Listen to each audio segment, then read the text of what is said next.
आम्ही काही विचारले आहे, योग्य उत्तर सुचत नसेल तर आम्ही पुन्हा एकदा विचारतो। दक्षिणेतून निजामाने मदत मागितली आहे आणि आम्ही त्याला ती लागेल ती मदत करावी या विचारांचे आहोत। ज्याला कोणाला स्वारीवर जायचे असेल त्याने पुढे यावे।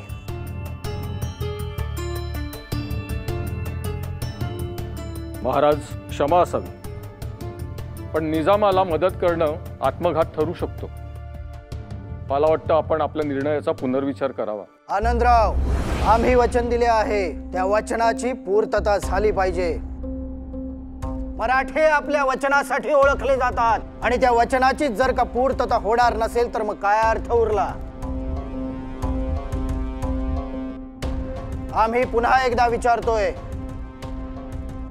या दरबारात कुणी योद्धा आहे का जो दख्खनेत जाऊन निजामाला मदत करेल? महाराज,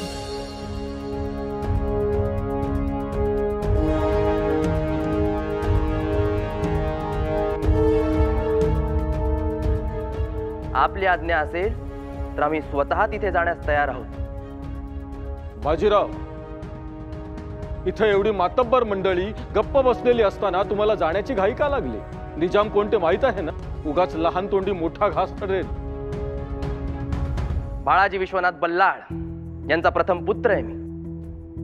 त्यांच्या जोरावर मी ही मोहीम मागत नाहीये। वयाच्या 10व्या वर्षापासून मी बाबांबरोबर दिल्लीला जातोय, मोहीम अपत्य करतोय।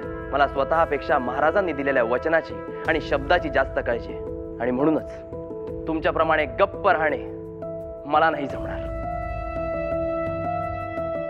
महाराज, जर बाजीरावाला आपण स्वारीवर पाठवणारच असाल तर त्याला पेशवाईची वस्त्रे देऊन रितसर पेशवा म्हणूनच पाठवा। आबाजी, एवढ्या लहान वयात पेशवाई? पेशवाई म्हणजे पोरखेळ नव्हे, खूप मोठी जबाबदारी, आणि ही जबाबदारी उचलण्यास आम्ही सक्षम आहोत असे आम्हाला वाटते। मोहिमेत जाऊन विजयी होऊन येऊ अथवा रणांगणात वीरगती पत्करू। बाजीराव, दख्खनची मोहीम फत्ते करून या। बाजीरावांना पेशवाईची वस्त्रे प्रदान करण्यात यावी।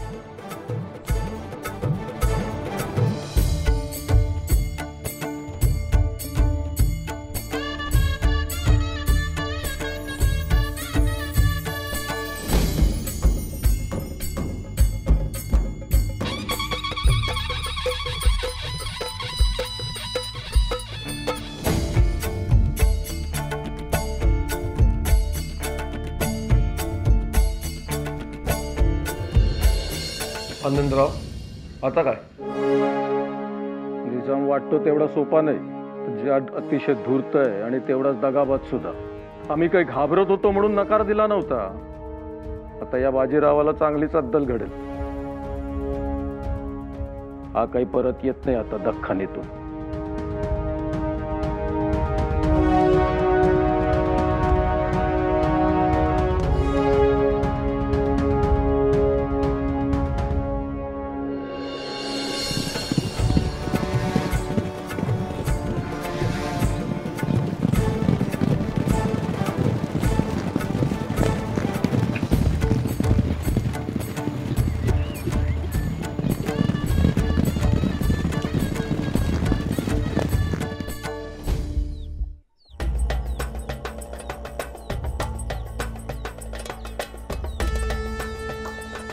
आओ बाजीराव, आओ, स्वागत है आपका।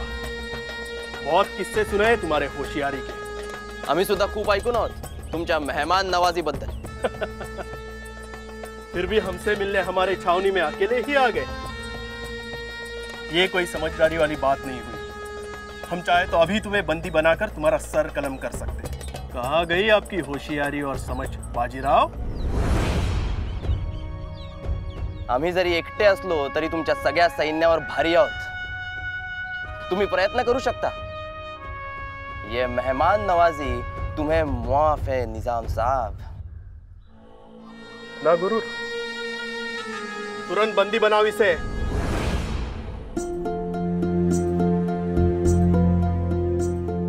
बंदी बनाओ इसे। ते सगळे सैनिक आमचे आहेत निजाम।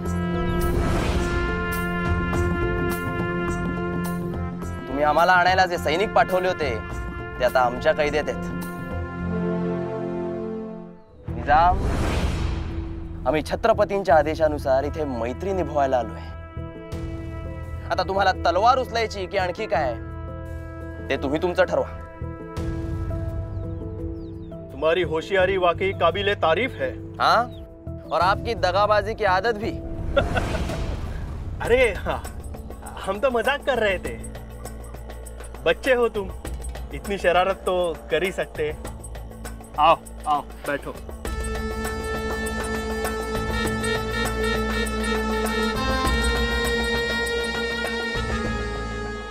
हमने सुना है छत्रपति शाहू सिर्फ नाम के राजा है. असली कारोबार और राजपाट तो आप ही देख रहे हो. अगर ऐसी बात है तो मराठा सल्तनत के राजा भी आप ही को होना चाहिए. हाँ, अगर आप चाहे तो हम आपकी इसमें कुछ मदद कर सकते हैं. निजाम, आम्ही त्या गादीचे फक्त सेवक आहोत. मराठा साम्राज्य हे छत्रपती शिवाजी महाराजांनी उभारलेलं साम्राज्य आहे आणि आम्ही केवळ एक पेशवा आहोत, एक पंतप्रधान आहोत, मंत्री फक्त बास. आणि ही गद्दारीची पट्टी दुसऱ्या कोणाला तरी पढवण्याचा प्रयत्न करा, आमच्यावर त्याचा काही उपयोग होणार नाही. आखिर हमसे चाहते क्या हो? जेव्हा आम्ही उत्तरेत असू आणि तिथल्या मुलकांशी युद्ध करत असू तेव्हा तुम्ही दख्खनेत शांत बसाल आणि मराठा साम्राज्याच्या हद्दीत पाऊल ठेवण्याचा सुद्धा प्रयत्न करणार नाही. बोला, आहे मंजूर? मंजूर है.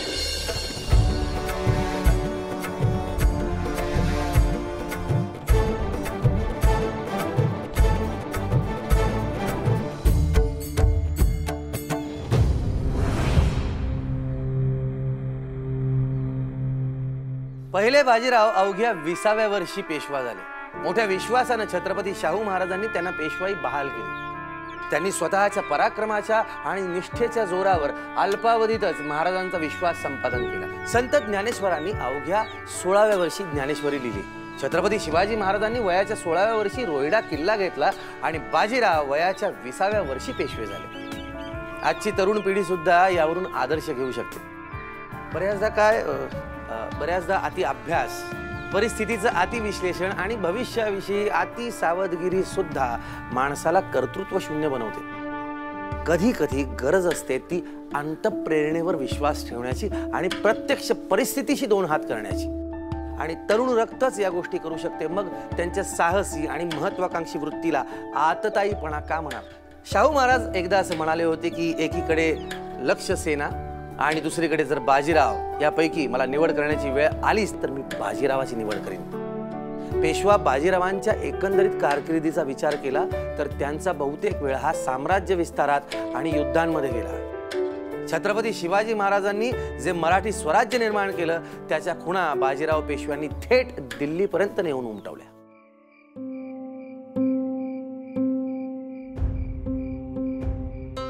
राऊ,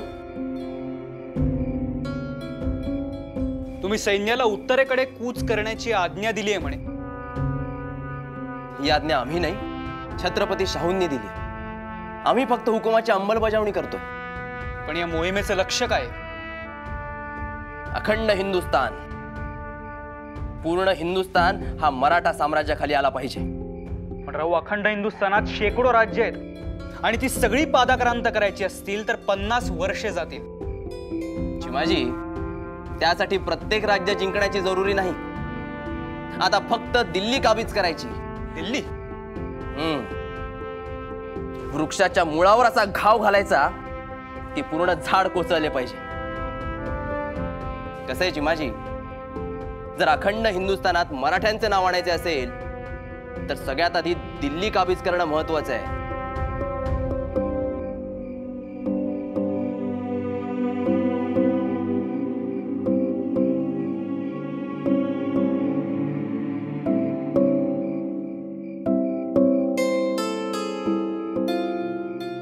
छत्रसाल राजाने मदतीचा हात मागितलाय.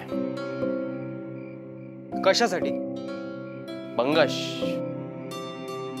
बंगशने त्यांच्यावर आक्रमण केले. राजाला चोहोबाजूंनी किल्ल्यात कोंडले आणि आम्ही तिथे येऊन त्याची मदत करावी अशी याचना करतोय. राहू, आता एक मोहीम हाती घेतली असताना आपण आपलं लक्ष दुसरीकडे वळवायला नको. बुंदेलखंड हे राज्य मराठा साम्राज्याच्या हद्दीत येत नाही. छोटंसं राज्य आहे ते. त्यामुळे बंगशने आक्रमण करून ते जिंकलं तरी आपल्याला काहीच फरक पडत नाही. चिमाजी, चुकीचा विचार करताय तुम्ही. आम्हाला कबूल आहे, छत्रसाल राजाला मदत केली नाही तर काहीही फरक पडणार नाही. पण जर आपण त्यांची मदत केली तर बंगश आणि मुघलांवर मराठ्यांचा वचक बसेल. दुसऱ्या कुठल्याही राज्यावर आक्रमण करण्याआधी ते 10 वेळा विचार करतील. आणि हां, दुसरी गोष्ट अशी की बुंदेलखंडने जरी छोटे राज्य असले तरी ते मराठा साम्राज्याला मदत करू शकते. जर आपण तिथे मित्र बनवले तर युद्धाप्रसंगी आश्रय घेऊ शकतो आणि सैनिकी छावण्या सुद्धा उभारू शकतो. अखंड हिंदुस्थानाचे स्वप्न बघताना जास्तीत जास्त मित्र बनवणे गरजेचे आहे. छत्रसाल राजाला दूत पाठवून निरोप द्या. आम्ही बुंदेलखंडची मदत करायला येतोय.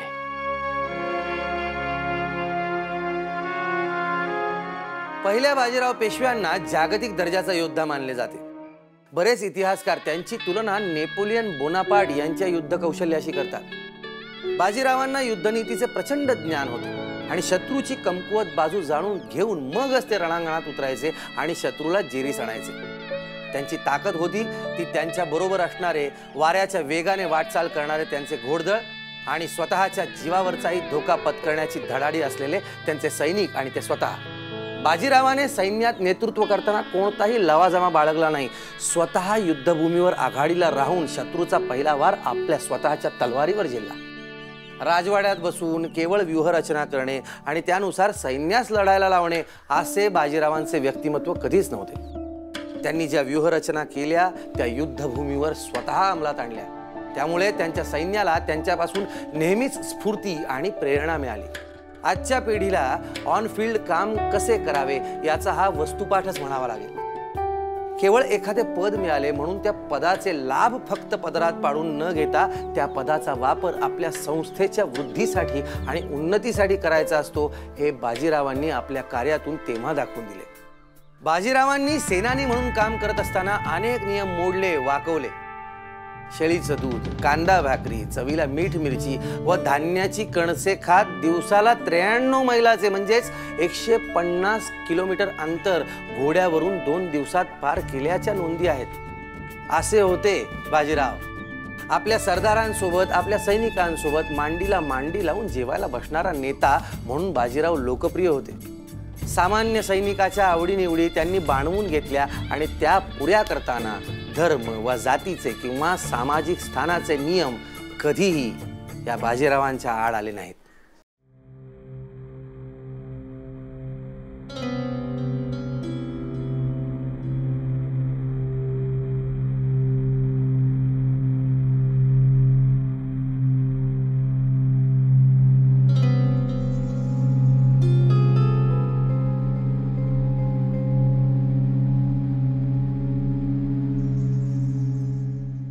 आमच्या प्रश्नांची खरी उत्तरे द्याल म्हणून बोलावून घेतले. आम्ही तुमच्या प्रश्नांची खरी आणि प्रामाणिक उत्तरे देऊ. पेशवे स्वारीवर असताना त्यांच्या शामियान्यात राहत नाहीत असे ऐकून आहोत. घोड्यावरच झोप पूर्ण करतात. सैनिकात जाऊन त्यांच्या बरोबरच वावरतात. त्यांच्याच घोंगडीवर खाली जमिनीवर झोपतात. त्यांचेच खाणे खातात. होय, आणि म्हणूनच पेशवे सैनिकांमध्ये खूप जास्त प्रिय आहेत. आणि असेही ऐकले आहे की काय अशाही अफवा कानावर आले आहेत की ते अभक्ष भक्षण करतात, सामिष अन्न खातात. सांगा अप्पा, सत्य आहे का हे सगळं? कधी कधी सत्य हे कल्पनेपेक्षाही खूप जास्त कटू असते. अप्पा, होय, ते अभक्ष भक्षण करतात आणि अपेयपानही करतात. खरे ना? अहो, चित्पावन कोकणस्थ ब्राह्मणांचे कुळ आपले. त्यांनी एकदाही विचार केला नाही याचा. बोला आप्पा. जर काही प्रश्न असतील तर ते आम्हाला विचारा. हे असे अवघड प्रश्न विचारून आप्पाला कशाला अडचणीत टाकताय तुम्ही?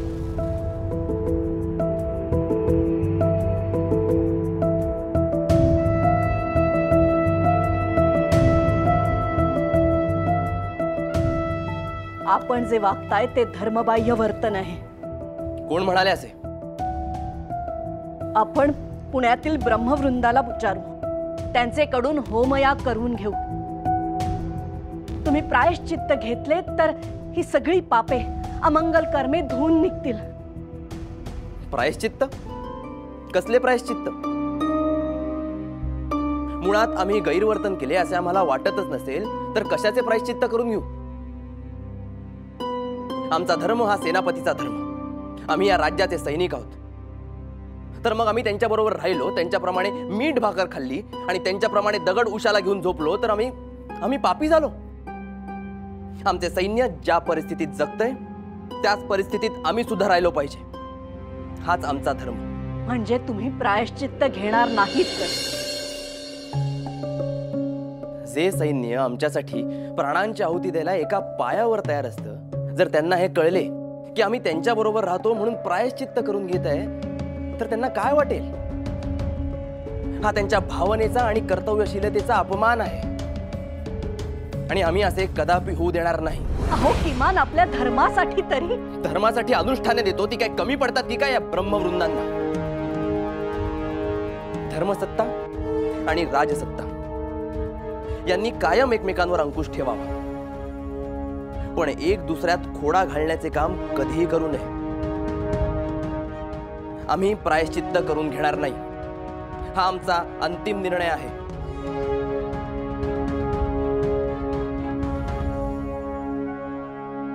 आणि चिमाजी, आपली ध्येय, आपली उद्दिष्ट ही अफवांपेक्षा कितीतरी महत्वाची आहेत. आप क्लेशात अडकून पडाल तर आपल्या स्वप्नांना मर्यादा पडतील, हे ध्यानी असू द्या.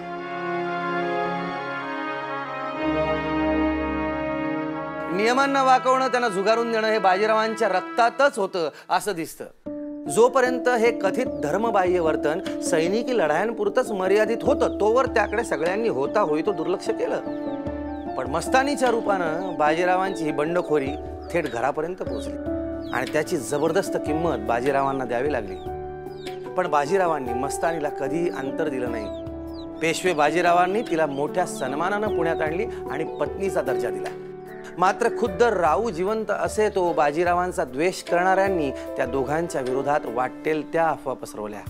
पण बाजीराव मात्र त्यांनी घेतलेल्या निर्णयावर ठाम राहिले आणि या निर्णयामुळे निर्माण झालेल्या वादळाला धैर्यानं तोंड दिलं.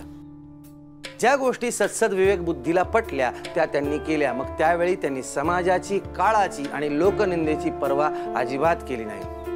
आज आपल्याला कोणताही निर्णय घेताना सदैव एकच प्रश्न भेडसावतो, तो म्हणजे लोक काय म्हणतील, त्यांची प्रतिक्रिया काय असेल. परंतु जर तुमचे विचार योग्य असतील आणि मार्ग योग्य असेल तर तुम्ही तुमच्या निर्णयावर ठाम राहणं हेच योग्य आहे. हेच बाजीराव पेशवे सिद्ध करतात.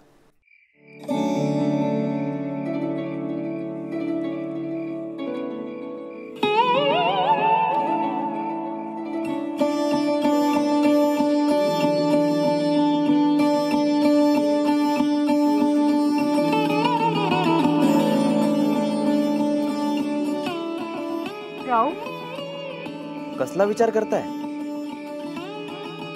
आम्ही तुम्हाला आनंदाची बातमी द्यायला स्वतः इथे आलो आणि तुमच्या डोळ्यात पाणी? काय बातमी? खूप विचारांती आम्ही हा निर्णय घेतलाय की तुम्हाला पेशव्यांच्या पत्नीचा दर्जा दिला जावा. आजपासून तुम्ही बाजीरावांची बायको म्हणून ओळखल्या जाल.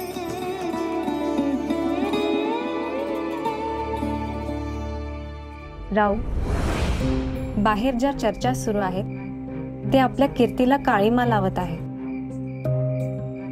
म्हणून आम्हीच आपली इजाजत मागत होतो. कसली इजाजत? की आम्ही पुणे सोडून वापस बुंदेलखंडला निघून जातो. नाही मस्तानी, हे शक्य नाही. चारही बाजूनी सुरू असलेली निंदा आम्हाला ऐकवत नाही. लोक म्हणतात की आम्ही तुम्हाला नादी लावलं. बाजीराव पेशवा एका नाचणाऱ्या मुसलमान बाईच्या नादी लागला. तुम्ही चांद आहात राव, आणि आम्ही तुमच्यावर असलेला दाग. कोण बोलले? तुम्ही फक्त नावे सांगा, आम्ही मुंडी छाटून टाकू त्यांची या स्वतःच्या हाताने. किती लोकांना मारणार आहात तुम्ही, आणि किती लोकांची तोंड गप्प करणार आहात? आणि सगळेच काय पराये नाही आहेत. आपल्याच माणसांनी असं विष ओतलं तर इतरांवर तरी काय विश्वास ठेवायचा आपण? मस्तानी, तुम्ही दाग नाही, आमचे तेज आहात. आणि तुम्ही कुठल्या धर्माचे आहात, कुठल्या जातीचे आहात यावर आमचे प्रेम अवलंबून नाही. आम्ही आमच्या सैन्यात आजवर धर्मावरून आणि जातीवरून भेद केले नाही, आणि आमच्या वैयक्तिक आयुष्यात सुद्धा आम्ही ते केले नाही.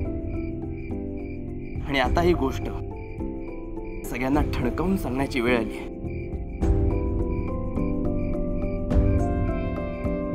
मी बाजीराव पेशवा कुठल्याही परिस्थितीत तुम्हाला अंतर देणार नाही. कुणी कितीही विरोध केला तरी.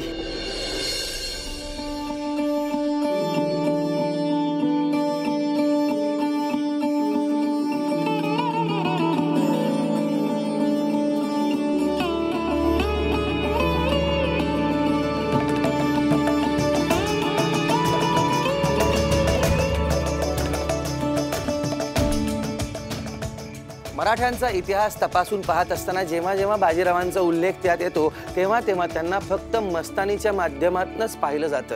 परंतु पेशवा बाजीरावांच्या बहुतेक कारकिर्दीचा जर आढावा घेतला तर मस्तानी हे त्यातील केवळ एक प्रकरण आहे. जर पेशवा बाजीरावांनी केलेल्या मराठी साम्राज्य विस्ताराचा आवाका पाहिला आणि त्यांनी केलेल्या लढाया लक्षात घेतल्या तर लक्षात येतं की उण्यापुऱ्या 20 वर्षांच्या कारकिर्दीत त्यांनी 2.25 लाख किलोमीटर रपेट घोड्यावरून केली असावी. असे म्हणतात की अनेक युद्धांच्या वेळेला बाजीराव आपली झोप सुद्धा घोड्यावर पूर्ण करायचे. बरं, कच्ची मक्याची कणसं खाऊन जेवण उरकायचे कारण काय? तर त्यामुळे युद्धाला जायला उशीर नको. पालखेडच्या लढाईत त्यांनी केलेल्या प्लॅनिंगला मास्टरपीस ऑफ स्ट्रॅटेजिक मोबिलिटी असं म्हणून ब्रिटिश इतिहासकारांनी गौरवलेलं आहे. त्या काळात भारतात शेकडो संस्थानं होती, परंतु प्रत्येक संस्थानाला बाजीरावांचा धाक होता. सिंध प्रांतापासून ते बंगाल प्रांतापर्यंत सगळ्यांनी बाजीरावांचं श्रेष्ठत्व मान्य केलेलं होतं. अहो, केवळ मराठी इतिहासकारच नव्हे तर मुघल, ब्रिटिश, पोर्तुगीज इतिहासकारांनी सुद्धा पहिल्या बाजीरावांबद्दल गौरवोद्गार काढलेले आहेत. पहिल्या बाजीरावांच्या रूपानं मराठी माणसानं आणि स्वराज्यानं सीमोल्लंघन केलं आणि दिल्लीचंही तख्त काबीज केलं. बडोदा, ग्वाल्हेर, झाशी, इंदोर अशा अनेक ठिकाणी मराठी संस्थानं याच पेशवाईच्याच काळात निर्माण झाली.